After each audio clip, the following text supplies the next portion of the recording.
Una vez me dieron el siguiente ejemplo que querría compartir con ustedes y también con el invitado, que entre paréntesis es Daniel de Florian. Daniel es físico y trabaja en lo que se llaman partículas elementales.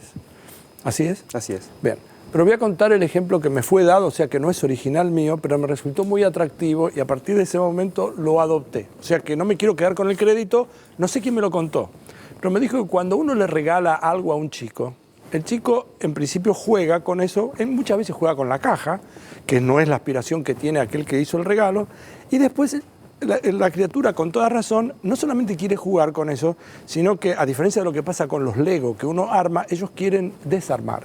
Y en realidad quieren desarmar inclusive las partecitas que se supone que no tienen que desarmar.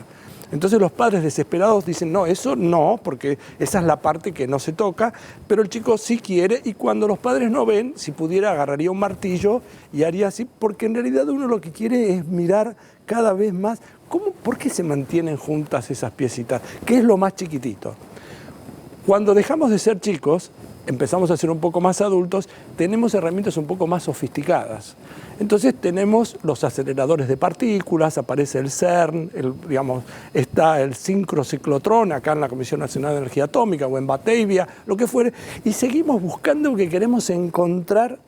Y resulta que en algún momento en la humanidad se creyó que los más chiquitos, que eran los átomos, supongo, sí. Después aparecieron, no, que los átomos estaban los electrones, los neutrones, los protones, y después tampoco eso, y aparecieron nombres fermiones, quarks, leptones. ¿Ya se sabe cuáles son todas las partículas elementales? Creo que estabas describiendo, probablemente mis padres fueron los que te dijeron esa historia, porque ¿sí? Yo solía hacer eso cuando era chiquito. Sí. Ah, sí. Bueno, pero hay otros padres que me parece que les ha pasado. Seguramente. No, mira, la historia de la que llamaría la física de partículas elementales, de entender cuál es la composición mínima de la materia, es desde los comienzos de la humanidad.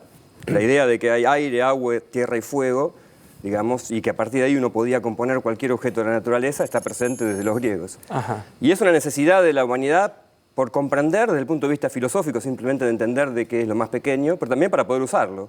Porque uno se identifica lo más pequeño, puede combinar lo más pequeño para lograr lo macroscópico, lo que puede observar. Entonces, la respuesta a tu pregunta es no sabemos qué es lo más pequeño, y de hecho muchas veces pensamos que sabíamos qué era y después nos dimos cuenta que no era cierto. La historia de los átomos es una de ellas, se pensaba que eran indivisibles. ¿Hasta qué año se pensó que los átomos eran indivisibles? Más o menos, para situarme.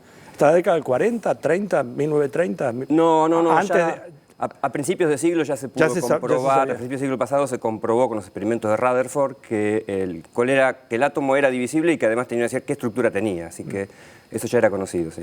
Ahora, en algún momento, hasta acá se conocen 12 partículas, contando el bosón de Higgs, ¿son 12? La cuenta es un poco complicada porque las partículas vienen en distintas variedades, distintas familias, distintos colores, distintos sabores, tienen nombres muy, muy particulares. Entonces podés contar que son del orden de una decena, como podés contar que son del orden de 60, de acuerdo a la manera imaginativa en que hagas esa cuenta. Ahora, se suponía que con el laboratorio en el CERN, a partir de ese momento íbamos a saltar, la teoría predecía que tenía que aparecer una que era el bosón de Higgs. Exactamente. Y se encontró. Sí. Y una vez, Aníbal Gutiérrez creo que se llama, que es un físico argentino que trabaja en Batavia, me dio también una imagen que me gustaría compartir con vos y después te invito a que vos elabores sobre esto. Yo le digo, pero ¿cómo puede ser que ustedes puedan saber que la teoría diga que hay un elemento que todavía no vimos? Y él me dijo, bueno, Adrián, haz lo siguiente. Imagínate que estás en una cancha, fuiste a ver un partido de fútbol, y que tenés una columna que te tapa una parte de la cancha que no se ve, un córner. Entonces, cada vez que la pelota se va de tu campo visual, de pronto no se va de la cancha, sino que vuelve otra vez a un jugador tuyo. Cada vez que se va, vuelve otra vez a un compañero. Entonces, vos tenés derecho a suponer que en ese lugar que vos no ves, hay un compañero de estos 10 jugadores que no se ve y que está metido ahí adentro. Ahora, si hay o no, digamos, estamos casi seguros que sí, pero hay que ir y comprobarlo. ¿Así fue? Exactamente, y de hecho la razón por la cual eso funciona, estos experimentos tan complicados, es que es algo que venimos haciendo hace 100 años. Cuando vos me preguntabas cómo supimos cómo era la estructura del átomo, Rutherford, 1900 y pocos años, lo que hizo fue eso, fue agarrar láminas de oro muy finitas, como esta columna que decías vos, tirarle partículas alfa, que él sabía muy bien cómo acelerar, que son núcleos de helio, y lo que él veía, él no podía ver qué es lo que había en láminas de oro, pero podía ver qué es lo que pasaba. Entonces venían las partículas, atraviesan la lámina y se dispersan. Es lo que llama un experimento de dispersión. Y contaba cuántas se dispersaban con cada ángulo. Y lo que él se encontraba es que la mayoría de las partículas pasaban de largo, como si no hubiese nada. Y ahí fue que comprendimos que el átomo era básicamente vacío y que está formado por partículas puntuales que ocupan una pequeña parte del volumen del átomo en total.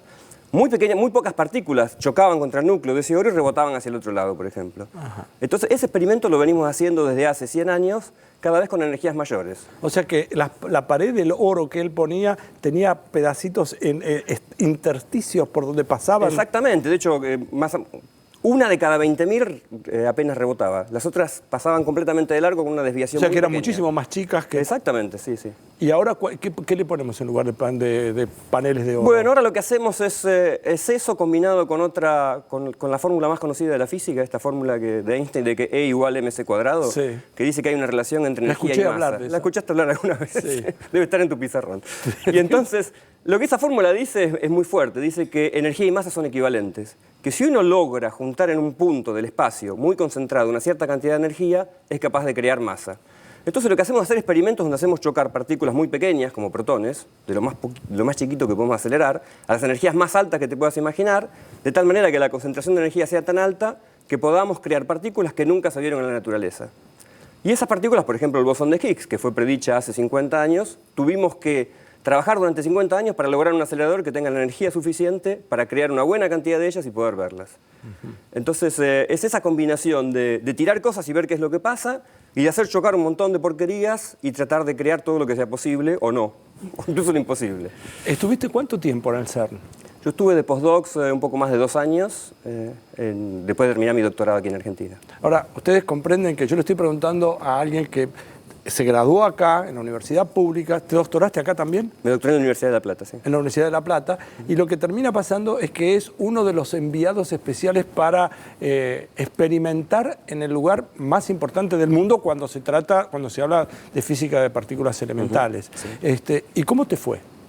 Me fue muy bien, yo soy físico teórico, así que no hacía los experimentos. O sea, mi trabajo es tratar de explicar qué es lo que ocurre en los experimentos. Me fue muy bien allí, luego me fui a Zúrich a hacer otro postdoctorado de 2 años y medio. Así que en total estuve casi 5 años en Suiza y volví a la Argentina en medio del 2001, como para sufrir un golpe bastante duro y un cambio sustancial. Hacemos una pausa y vamos a volver con Daniel de Florian para seguir hablando un poco de física, en particular con un físico argentino que nos va a contar un poquitito cómo es la vida dentro del CERN. Ya volvemos.